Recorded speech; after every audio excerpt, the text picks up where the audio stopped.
నీతిమంతులను జ్ఞాపకం చేసుకుంటా. ఎంతో ఆశీర్వాదకరం. సువార్తికుడిని చంపొచ్చు గాని సువార్తని చంపలేవు, అసాధ్యం.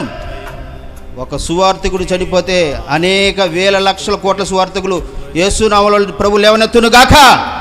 తండ్రి సువార్తికుల మరణం చేయాలి సేవకులను ఐక్యమత్యం.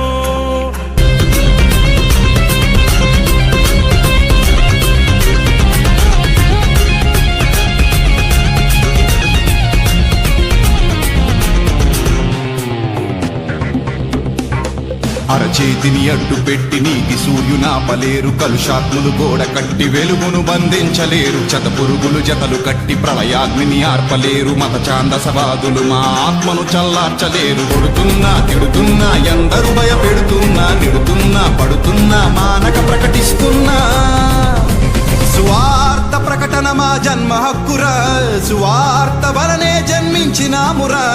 మా మట్టుకైతే బ్రతుకుట క్రీస్తు, చావైతే లాభమే అదే రామాయ సస్సు.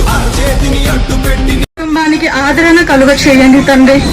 అయ్యా, మీ పోరాటంలో ఉన్న ప్రతి ఒక్క సేవకులను కూడా మీరు జ్ఞాపకం చేసుకోండి అయ్యా.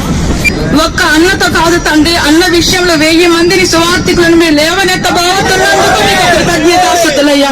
యుద్ధము మాది కాదు కానీ నాయన, యుద్ధము యెహోవాదే అని మీ లేఖనాలు సెలవిచ్చినట్లు ప్రవీణ్ అన్న గారి విషయంలో నాయన మీరు న్యాయాన్ని జరిగించబోతున్నందుకు మీకు కృతజ్ఞతాస్తుతులయ్యా. మరి ముఖ్యంగా ప్రతి ఒక్క దైవ దాసుల చుట్టూ మీకు కంచి ఉంచండి తండ్రి. మీ దాసుల పక్షాన నాయన మీరే ఉండి యుద్ధము జరిగించమని మన ప్రభు అయిన యేసుక్రీస్తు పరిశుద్ధ నామమును అడిగి వేడుకుంటున్నాను పరమ తండ్రి. ఆమేన్.